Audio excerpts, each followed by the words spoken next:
Piaget's cognitive development.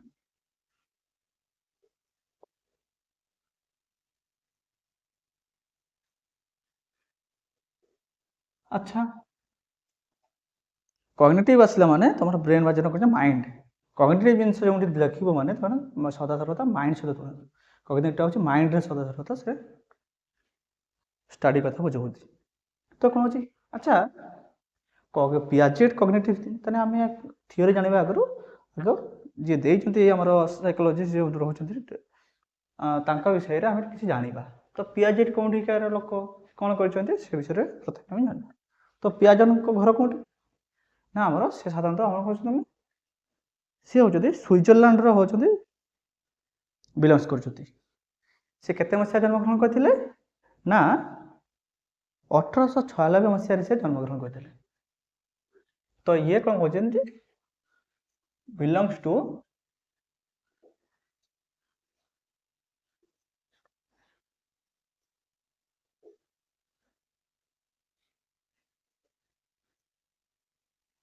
ये कौन का बिलंग्स कर आमर स्विट्जरलैंड आउ ये जन्म केबे हेतिले ना 1896 आ से मरी आमर मृत्यु लाभ करथिले केबे ना 1980 रे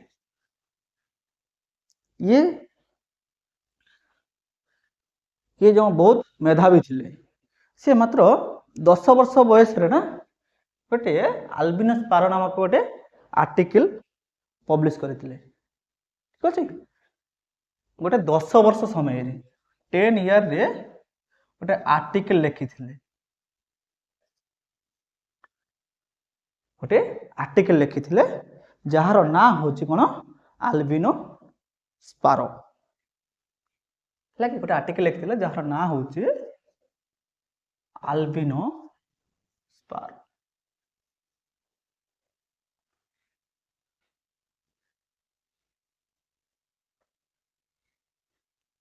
तो तापरे से गोटे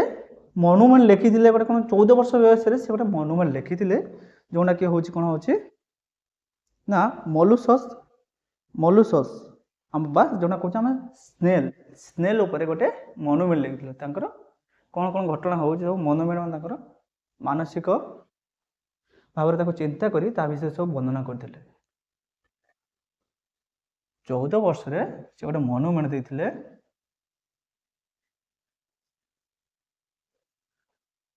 मनुमेंट काबरे ना स्नेल ऊपर बा जाने को मोलुसस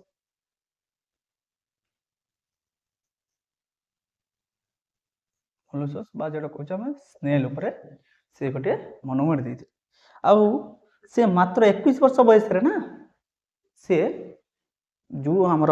जूलॉजी रे से हमर कोन करथिले ना हमर पीएचडी करथिले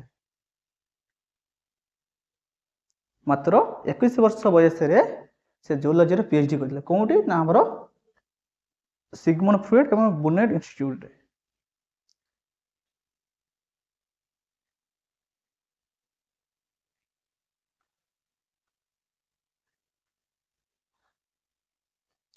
से कहाँ को द्वारा हमर 21 वर्ष बयस रे से कोन करथिले ना हमर जूलॉजी रे पीएचडी करथिले 20 इयर्स रे से पीएचडी करथिले कोउथि रे ना जूलॉजी रे पीएचडी इन जूलॉजी तापरे सी साधारणतः आमर सिगमंड फ्रॉइड एवं बुनेट को द्वारा प्रभावित होइतले तापर तांको जीवन के भीतर एही कथा सब आसीथिला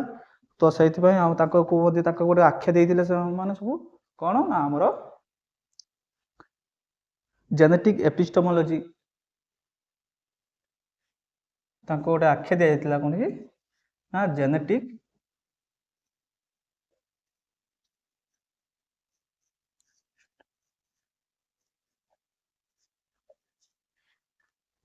एपिस्टेमोलॉजी रूपे तांको गोटे आख्या दे जाइतिला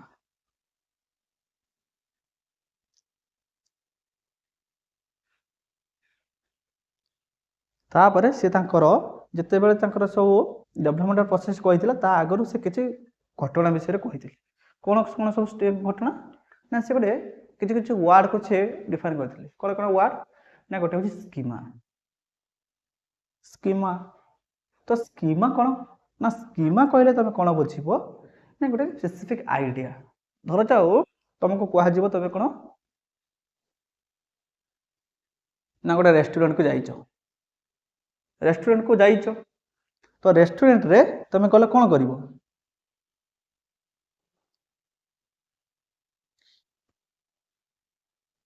ଠିକ୍ ଅଛି ରେଷ୍ଟୁରାଣ୍ଟ କଥା ଛାଡ଼ ତମେ ସାଧାରଣତଃ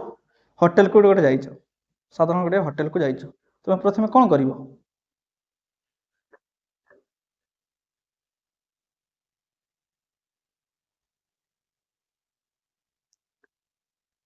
ତ ଆଗ ତମେ କ'ଣ କରିବ ଖାଇବା ପାଇଁ ଅର୍ଡ଼ର ଦେବ ନାଇଁ କି ଅର୍ଡ଼ର ଦେବ ତାପରେ ତମେ ସେ ଯେଉଁ ସ୍ଥାନରେ ଥିବ ସେ ସ୍ଥାନରେ ଯାଇ ବସିବ ତାପରେ ସେମାନେ ଅର୍ଡ଼ର ନେଲା ପରେ ତ ତମେ କ'ଣ କରିବ ନା ପ୍ରଥମେ ଯାଇ ବସିବ ବସିଲା ପରେ ତମ ପାଖକୁ ୱେଟର ଆସିବେ ୱେଟର ଆସିଲା ପରେ ତମେ ଅର୍ଡ଼ର ଦେବ ଅର୍ଡ଼ର ଦେଲା ପରେ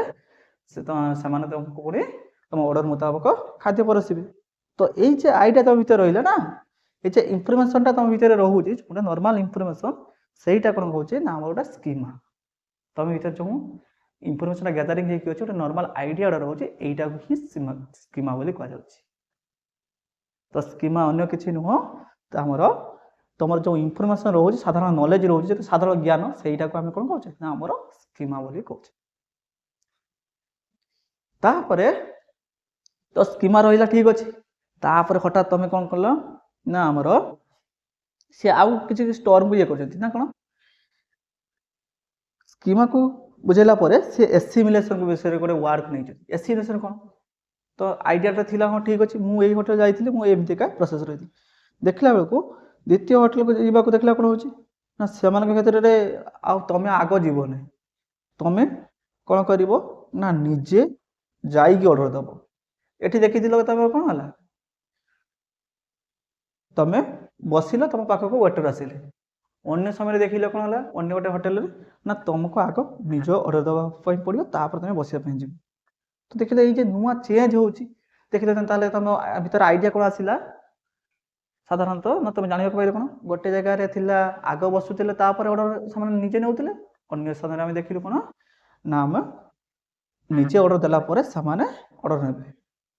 ତା ଆଗରୁ ସେମାନେ ନେଉନାହାନ୍ତି ତ ଏଇ ପ୍ରକାର ଯେ ନୂଆ ଇନଫର୍ମେସନ ପାଇଲ ନା ଏଇଟାକୁ କ'ଣ କହୁଛେ ନା ଏସିମିଲେସନ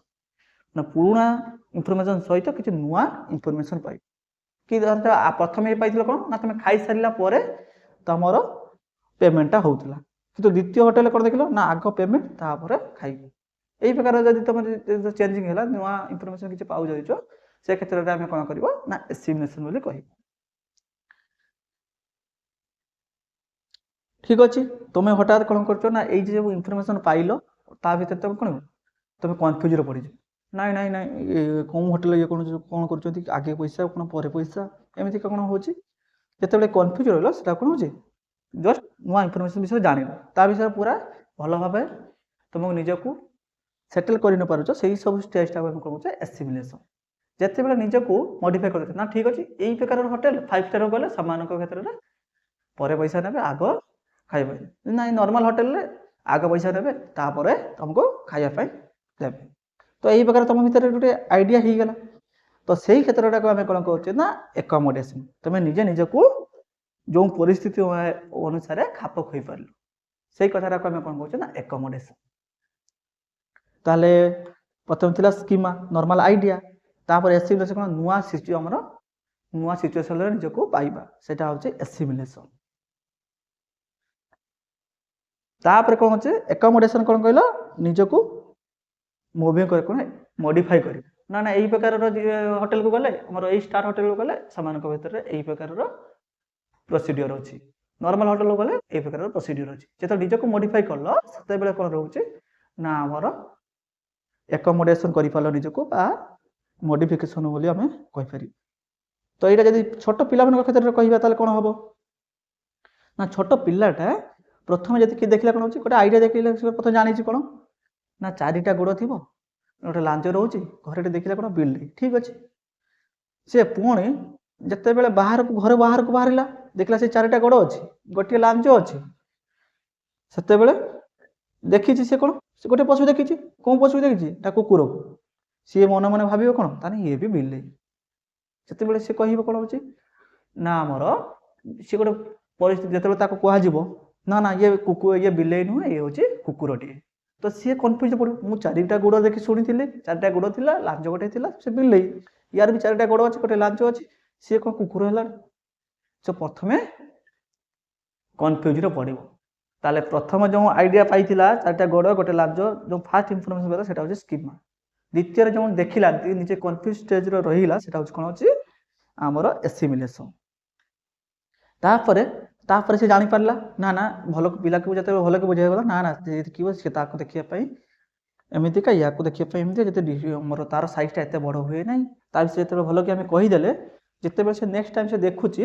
ସେ କହୁଛି ନା ନା ଇଏ ବିଲେଇ, ଇଏ କୁକୁର, ଏଇ ପ୍ରକାର ସେ ଜାଣିପାରୁଛି। ତାହେଲେ ସେତେବେଳେ କହିପାରିବେ ତାକୁ ନା ଏକୋମୋଡେସନ୍ ତା ଭିତରେ ହେଇଛି, ମଡିଫିକେସନ୍ ହେଇଛି। ତ ସେଇ ଷ୍ଟେଜ୍ଟାକୁ ଆମେ କ'ଣ କହୁଛେ ନା ଏକୋମୋଡେସନ୍। ତ ସେଇ ପ୍ରକାର ବିଲେଇ, କୁକୁର କି ଅନ୍ୟ ପଶୁ ତାକୁ ଯେମିତି କୁହାଯିବ ସେଇଭଳି ଆଇଡ଼ିଆ ପାଇଥିବ ନା ସମସ୍ତେ ସମାନ ନୁହନ୍ତି, ଅନ୍ୟମାନେ ସବୁ ଅଲଗା, ସେଇ ଅନୁସାରେ ନିଜକୁ ସେ ଆମର ରଖିପାରନ୍ତି। ସେଇ ପ୍ରକାର ଆଇଡ଼ିଆ ଯେତେବେଳେ ତା ଭିତରେ ଆସିଯାଉଛି ସେତେବେଳେ ସେ କ'ଣ ହେଉଛି ଏକୋମୋଡେସନ୍ ଷ୍ଟେଜ୍କୁ ସେ ଆସୁଛି ବୋଲି ଆମେ କହିବା। ତାପରେ ଦେଖିଲେ ଠିକ୍ ଅଛି ଏଇ କଥାଟା ଆସିଲେ, ତାପରେ ଛୋଟ ଛୋଟ ପଶୁ ଦେଖିଲା ବେଳେ ପୁଣି ନୂଆ ସିଚୁଏସନ୍ ଆସିଲା। ଆଚ୍ଛା ଚାରିଟା ଗୋଡ଼ ଥିଲା, ଇଏ ଥିଲା, ହଠାତ୍ ଗୋଟେ ହାତୀଟାକୁ ଦେଖିଦେବ, ତାହେଲେ କ'ଣ ହେବ ନା ସିଏ କହିବେ ତାହେଲେ ଇଏ ତ କୁକୁର, ବିଲେଇ, ଅନ୍ୟ ପଶୁ ଆମର ଗାଈ କି ଅନ୍ୟ ଆମର ଷଣ୍ଢ ଏମାନେ ନୁହନ୍ତି, ତାହେଲେ ଇଏ କ'ଣ ଅନ୍ୟ ଇଏ କି? ପୁଣି ସେ କନଫ୍ୟୁଜ୍ରେ ପଡ଼ିଯିବ। ପୁଣି ତାପରେ ସେ ମଡିଫିକେସନ୍ ନା ନା ଇଏ ଏତେ ବଡ଼ ଇଏ ହେଲେ ଇଏ କ'ଣ ନା ହାତୀ, ତାର ଶୁଣ୍ଢଟେ ଅଛି, ତାର ଇଏ ନୂଆ ଇନଫର୍ମେସନ୍ କହିବା କି ଯେତେବେଳେ ସେ ପହଞ୍ଚି ଯାଉଛି ସେଇ ପ୍ରକାର ସିଚୁଏସନ୍କୁ ସେ କ'ଣ କହୁଛେ ନା ଇକ୍ୱିଲିବ୍ରିୟମ୍ ଷ୍ଟେଜ୍କୁ। ସେତେବେଳେ ସେ ପୁଣି ଆଉ ଟିକେ ମଡିଫାଏ କରୁଛି ନିଜ। କେହି କ'ଣ କିଛି ପ୍ରଶ୍ନ କରିବା ପାଇଁ ଚାହୁଁଛ କି?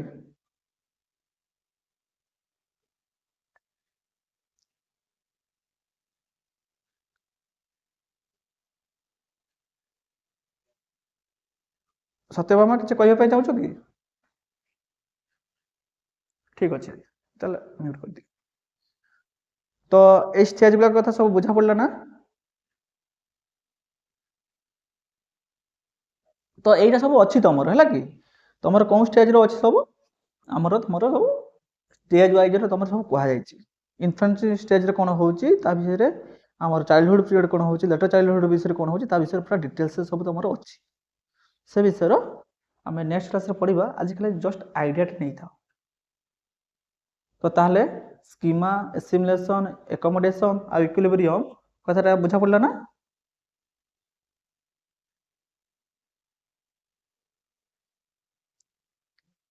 ହଁ, ତାପରେ ଇକ୍ୱିଲିବ୍ରିୟମ୍ କଥାରେ ଆଉ କ'ଣ ଟିକେ ଏକ୍ସଟ୍ରା କ'ଣ କହିପାରିବା ନା? ଦେଖିଲେ ସେ ଯେମିତି ତମେ ଯେ କଥା ଯେମିତି କୁହାଯିବ କ'ଣ ହେଉଛି ନା ସେ ଯେମିତି ପଶୁମାନଙ୍କ ଭିତରେ ଯେମିତିକି ଆଇଡ଼ିଆଟାକୁ ଲଗେଇଲା ଯେ ଏଇ ପ୍ରକାର ପଶୁମାନଙ୍କ ଭିତରେ ଭିନ୍ନତା ଥାଇପାରେ, ସେ ଆଇଡ଼ିଆଟାକୁ ସେ କ'ଣ କରିବ ଖେଳରେ ଲଗେଇବ। ଯଦି ସେ ଲଗେଇ ପାରୁଛି ଠିକ୍ ରୂପେ ତାହେଲେ ତା ଭିତରେ ଇକ୍ୱିଲିବ୍ରିୟମ୍ ଷ୍ଟେଜ୍ଟା ହେଇଯାଉଛି। ସିଏ ଇକ୍ୱାଲ୍ ଡିଷ୍ଟ୍ରିବ୍ୟୁସନ୍ କରିପାରୁଛି, କ'ଣ ହେଉଛି ଅନ୍ୟ ଅନ୍ୟ ଜାଗାରେ ସବୁ ନିଜକୁ ସେଇ ଆଇଡ଼ିଆଟାକୁ ସେ ଆପ୍ଲାଏ କରିପାରୁଛି। ସେତେବେଳେ ତା ଭିତରେ ଇକ୍ୱିଲିବ୍ରିୟମ୍ ଷ୍ଟେଜ୍ର ଡେଭଲପମେଣ୍ଟ ହେଇଛି ବୋଲି ଆମେ କହିପାରିବୁ। ତ ସେଇ ଅନୁସାରେ ପିଆଜେଟ୍ ବିଭିନ୍ନ ଷ୍ଟେଜ୍ରେ ଆମର ବିଭକ୍ତ କରିଛନ୍ତି ଆମର ଡେଭଲପମେଣ୍ଟଟାକୁ। ସେ ମୁଖ୍ୟତଃ ଚାରିଟା ଷ୍ଟେଜ୍ ଦେଇଛନ୍ତି। ଚାରିଟା ଷ୍ଟେଜ୍ କ'ଣ? ଷ୍ଟେଜ୍ କଥାଟା ଖାଲି ଜାଣିଥାଉ, ନେକ୍ସଟ ଥର ଭିଭିଡଲି ପଢ଼ିବା।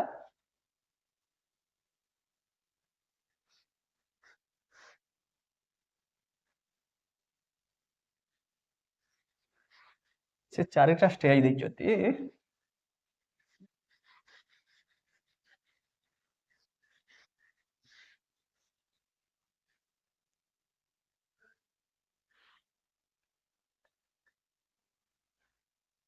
ତ ଚାରିଟା ଷ୍ଟେଜ୍ କ'ଣ ଅଛି ନା ସେନ୍ସରି motor activities,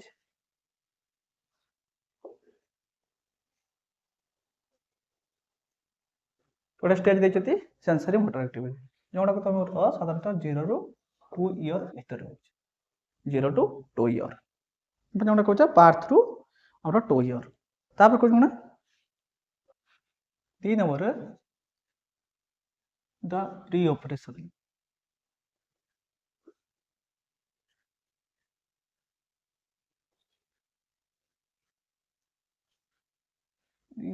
pre operational stage देखते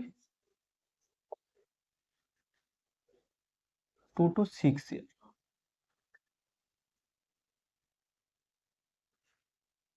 ठीक अच्छे 2 to 6 year कौटी कौटी तुम देखो तुम 2 to 7 year भी देखो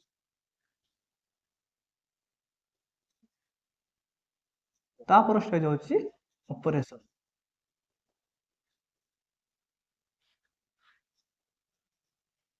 ऑपरेशनल स्टेज 6 to 12 year तापर होची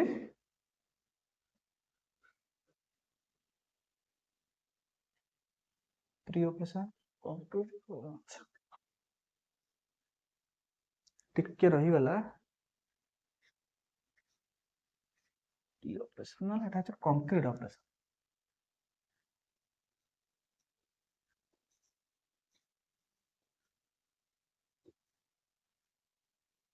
प्री ऑपरेशनल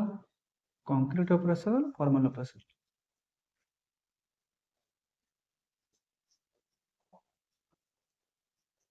ये कौन रोचे ना 6 ରୁ 12 ईयर भीतर रोचे तापर रोचे द फॉर्मल ऑपरेशन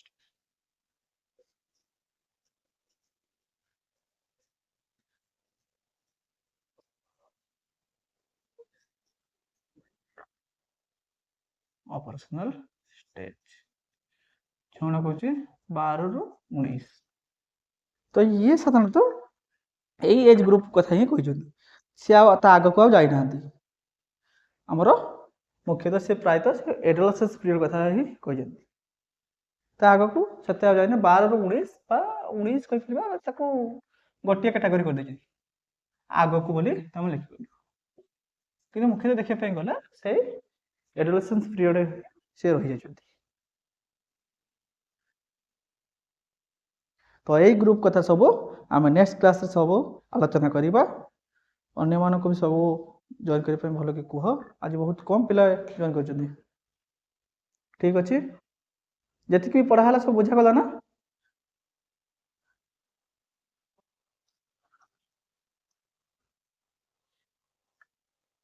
ठीक अच्छे तो आज क्लासटा को ये अफ करवा नेक्स्ट क्लास रे पुणी ए स्टेज कथा सब भल कि पढ़ा।